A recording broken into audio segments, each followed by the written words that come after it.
ഇറാനിൽ നിന്നും ഇന്ന് പുലർച്ചെയുണ്ടായ നിരവധി വ്യോമാക്രമണ ശ്രമങ്ങൾ തകർത്തുവെന്ന് UAE പ്രതിരോധ മന്ത്രാലയം. ഡ്രോൺ മിസൈൽ ആക്രമണ ശ്രമങ്ങളിൽ ആർക്കും പരിക്കേറ്റിട്ടില്ലെന്നും അധികൃതർ അറിയിച്ചു.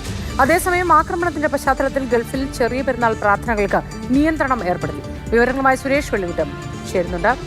സുരേഷ് വെള്ളിമുറ്റം, പ്രാർത്ഥനകൾക്കൊക്കെ നിയന്ത്രണങ്ങൾ ഏർപ്പെടുത്തിയെന്ന് മനസ്സിലാക്കുന്നു. വിശദവിവരങ്ങൾ എന്തൊക്കെ?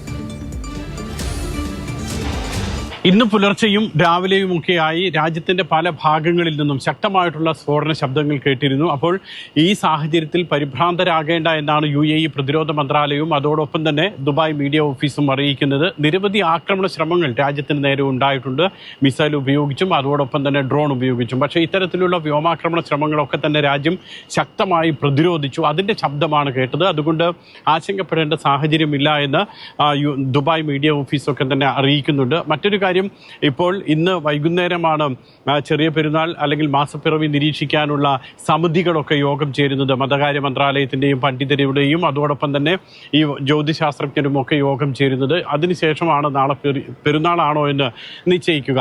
അങ്ങനെ നാളെ പെരുന്നാളാണെങ്കിൽ അല്ലെങ്കിൽ മറ്റന്നാളാണെങ്കിലും ശരി, ഒരു വിധത്തിലും ഈ പള്ളികളിലല്ലാതെ പുറത്തൊന്നും ഈദ്ഗാഹുകൾ സംഘടിപ്പിക്കരുത്, തുറസായ സ്ഥലങ്ങളിലോ അല്ലെങ്കിൽ മൈതാനങ്ങളിലോ ഒന്നും പ്രാർത്ഥനാ ചടങ്ങുകൾ സംഘടിപ്പിക്കരുത് എന്ന് മതകാര്യ മന്ത്രാലയം നിർദ്ദേശിക്കുന്നുണ്ട്. അത് ഇത്തരത്തിലുള്ള ഒരു ആക്രമണ സാധ്യതയുടെയും ഒക്കെ പശ്ചാത്തലത്തിലാണ്. UAE-യിൽ അത്തരത്തിലുള്ള നിർദ്ദേശമുണ്ട്, ഖത്തറിലുമുണ്ട്.